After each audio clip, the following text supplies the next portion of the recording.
Have you ever woken up after a full night's sleep and still felt exhausted? Maybe you're lying awake at 3 a.m., staring at the ceiling, wondering why sleep that used to come so easily now feels like a battle. You're not alone, and more importantly, you're not broken.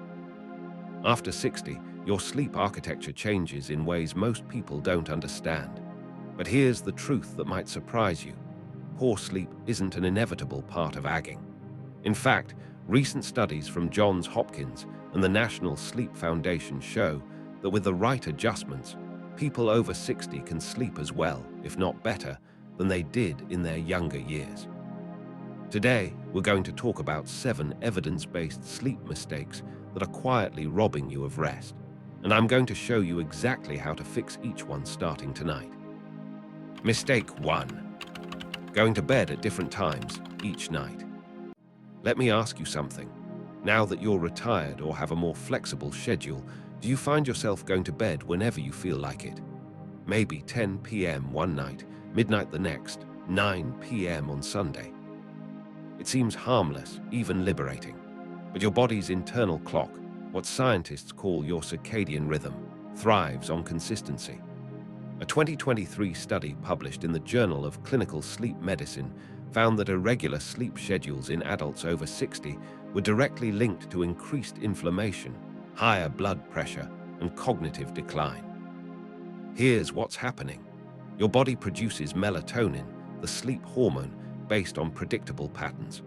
When you go to bed at wildly different times, you confuse this system. Your brain doesn't know when to wind down, and your body doesn't know when to start the deep repair processes that happen during quality sleep. The fix: choose a bedtime window, ideally within 30 minutes each night. Yes, even on weekends. Set an alarm not just for waking up, but for starting your wind-down routine 1 hour before bed. Within 2 weeks, most people notice a dramatic improvement in how quickly they fall asleep and how rested they feel in the morning. Mistake 2. Taking long afternoon naps. Now, before you get upset with me, I'm not saying naps are bad. In fact, short naps can be incredibly restorative. But here's where many people over 60 go wrong. They're taking 90-minute or 2-hour naps in the afternoon and then wondering why they can't sleep at night. As we age, we need slightly less total sleep, usually around 7 to 8 hours instead of the 8 to 9 hours we needed in our younger years. When you nap for extended periods during the day, you're essentially borrowing from your nighttime sleep bank. You're satisfying too much of your sleep drive during daylight hours, leaving less need for sleep when bedtime arrives. Dr. Michael Perlis from the University of Pennsylvania's Sleep Center explains it this way. Sleep pressure builds throughout the day like a wave. If you release too much of that pressure with a long nap, the wave never builds high enough to carry you into deep, restorative sleep at night. The fix: if you need to nap, and many people do, keep it to 20 to 30 minutes maximum. Set an alarm. Nap before 3 p.m. so it doesn't interfere with nighttime sleep pressure. These short power naps can actually enhance your alertness and mood without disrupting your night. If you find yourself desperately needing longer naps every day, that's often a sign that your nighttime sleep quality needs attention, which brings us to our next point. Mistake 3. Keeping your bedroom too warm. This one surprises almost everyone. You might think that as you get older and feel colder more easily, you should keep your bedroom nice and toasty. But the science tells us something different. Your core body temperature naturally drops as you prepare for sleep. This temperature decrease is actually a signal to your brain that it's time to rest. When your bedroom is too warm, typically above 68 degrees Fahrenheit or 20 degrees Celsius, you prevent this natural cooling process from happening effectively. A landmark study from the Netherlands Institute for Neuroscience found that older adults who slept in rooms between 60 to 67 degrees Fahrenheit, that's about 15 to 19 degrees Celsius, experienced significantly more time in deep sleep stages, the kind of sleep where your body does its most important repair and memory consolidation work. The fix: lower your thermostat to between 60 and 67 degrees Fahrenheit at night. I know this feels cold at first, especially if you've been sleeping warm for years. But here's the key. Use layers. Invest in a quality blanket or comforter that you can adjust. Wear breathable pajamas if needed. Keep your extremities warm with socks, but let your core and head remain cool. Most people who make this adjustment report falling asleep faster and experiencing fewer nighttime awakenings within just 3 to 5 days. Mistake 4. Drinking water right before bed. Staying hydrated is crucial, especially as we age. But timing matters more than most people realize. Many older adults drink a large glass of water right before bed, thinking they're doing something healthy. And while hydration is important, this habit is setting you up for multiple bathroom trips throughout the night. Age-related changes in bladder capacity and kidney function mean that the water you drink close to bedtime will likely demand your attention around 2 or 3 a.m. Each time you wake to use the bathroom, you're fragmenting your sleep cycle. You might fall back asleep relatively quickly, but you've interrupted the crucial deep sleep and REM stages where restoration happens. Research from the University of Pittsburgh found that adults over 60 who limited fluid intake 2 to 3 hours before bed reduced nighttime bathroom visits by nearly 60%, leading to significantly better sleep quality scores. The fix. Focus your hydration efforts on the morning and early afternoon. Aim to get most of your daily water intake before 6 p.m.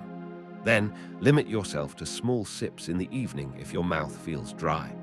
Keep a small glass of water by your bedside for emergencies, but don't drink it preventatively. If you're taking medications that require water, take them earlier in your evening routine rather than right before bed. And always use the bathroom one final time as part of your bedtime routine, even if you don't feel a strong urge. Mistake 5. Staying in bed when you can't sleep. Here's a scenario that might sound familiar. It's 2 a.m. You've been lying in bed for an hour, tossing and turning, mind racing. You tell yourself, I'll just stay here. Eventually, I'll drift off. But you don't. You just grow more frustrated, more anxious, and more awake. This is one of the most counterintuitive mistakes people make. Staying in bed when you can't sleep actually trains your brain to associate your bed with wakefulness and frustration rather than rest. Sleep researchers call this conditioned arousal, and it can create a self-perpetuating cycle of insomnia. Dr. Richard Bootsin, who developed stimulus control therapy for insomnia, found that this single behavioral change, getting out of bed when unable to sleep, was one of the most effective non-pharmaceutical treatments for chronic insomnia in older adults. The fix. If you've been lying awake for more than 20 minutes, get up. I know this feels wrong. You're tired and you want to sleep, but trust the science. Go to another room. Do something quiet and non-stimulating. Read a book under soft light. Listen to calming music. Do some gentle stretching. The key is to do something boring enough that you're not entertaining yourself, but engaging enough that you're not lying there dwelling or not sleeping. Only return to bed when you feel genuinely drowsy, not just tired. This might happen after 20 minutes or 40 minutes. Be patient. You're retraining your brain to associate your bed exclusively with sleep. Mistake 6. Relying on alcohol as a sleep aid. A nightcap before bed seems harmless, even sophisticated. Many people over 60 have been using a glass of wine or whiskey to unwind for decades. Alcohol does make you feel drowsy initially. It does help you fall asleep faster. But here's what it does that you don't feel. It destroys your sleep quality. Alcohol suppresses REM sleep, the stage where emotional processing and memory consolidation occur. It also causes more frequent awakenings in the second half of the night as your body metabolizes it. A 2024 study from the University of Michigan found that regular alcohol use before bed in adults over 60 reduced sleep efficiency, a measure of how much actual sleep you get versus time in bed, by an average of 24%. You might fall asleep at 10 p.m., but you're getting the restorative value of much less sleep because the quality is so compromised. Many people don't connect their 3 a.m. wakefulness or morning grogginess to the wine they had at 9 p.m. The fix. If you enjoy alcohol, finish your last drink at least 3 to 4 hours before bedtime. This gives your body time to metabolize most of it before sleep begins. If you've been using alcohol as a sleep aid, replace it with a calming bedtime ritual. Warm herbal tea like chamomile or valerian root, gentle stretching, or a warm bath. Fair warning, if you've been using alcohol to sleep for a long time, the first few nights without it might feel harder. Your body needs time to relearn how to initiate sleep naturally. But within 1 to 2 weeks, most people report significantly better sleep quality and fewer middle-of-the-night awakenings. Mistake 7. Ignoring your sleep environment. Your bedroom should be a sanctuary for sleep. But many people over 60 are sleeping in rooms filled with digital clocks casting bright light, phones buzzing with notifications, streetlights streaming through thin curtains, or partners watching TV. Environmental factors play a massive role in sleep quality, perhaps more so as we age because our sleep becomes lighter and more easily disrupted. Research from Northwestern University showed that even dim light exposure during sleep, the kind from a hallway nightlight or alarm clock, can impair cardiovascular function and increase insulin resistance. Your sleep environment encompasses light, sound, comfort, and even smell. Each element either supports or undermines your rest. The fix. Start with light.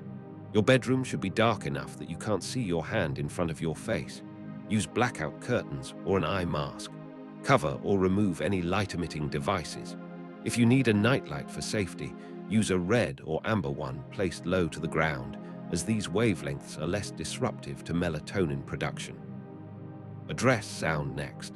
If you live in a noisy area, consider a white noise machine or fan. These create consistent ambient sound that masks irregular noises like traffic or neighbors that can jolt you awake. Evaluate your mattress and pillows honestly. If they're more than 8 to 10 years old, they may be contributing to discomfort and frequent position changes during the night. Your body's needs change with age, and your sleep surface should adapt. Finally, keep your bedroom for sleep and intimacy only. Remove the TV. Don't work in bed. Don't argue in bed. Train your brain that this space has one primary purpose: rest. Bringing it together. The 7-day sleep reset plan. Now, I know I've just given you 7 different areas to work on, and that might feel overwhelming. So let me give you a practical approach to implement these changes. Week 1, the foundation. Start with mistakes 1 and 3. Set a consistent bedtime and optimize your bedroom temperature. These 2 changes alone will likely give you noticeable improvements within days. Week 2, timing adjustments. Add in fixes for mistakes 2 and 4. Adjust your napping strategy and shift your hydration timing earlier in the day. Week 3, behavioral changes. Tackle mistakes 5 and 6. Practice getting out of bed when you can't sleep, and if applicable, adjust your alcohol timing or eliminate it as a sleep aid. Week 4, environment optimization. Finally, address mistake 7. Create a true sleep sanctuary by optimizing every aspect of your sleep environment. Why this matters more than you think. Sleep isn't just about feeling rested. Quality sleep after 60 is directly linked to reduced risk of dementia, better immune function, improved mood and emotional resilience, maintained muscle mass and bone density, better blood sugar regulation, and reduced inflammation throughout the body.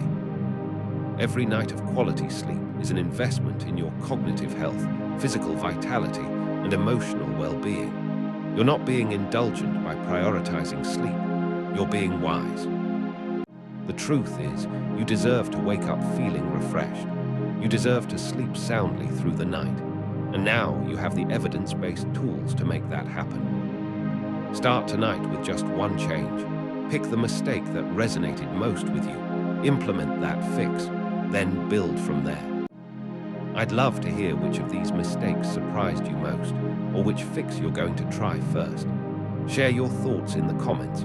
Your experience might help someone else who's struggling. If you found this helpful, consider subscribing so you don't miss future videos on health and wellness, designed specifically for life after 60.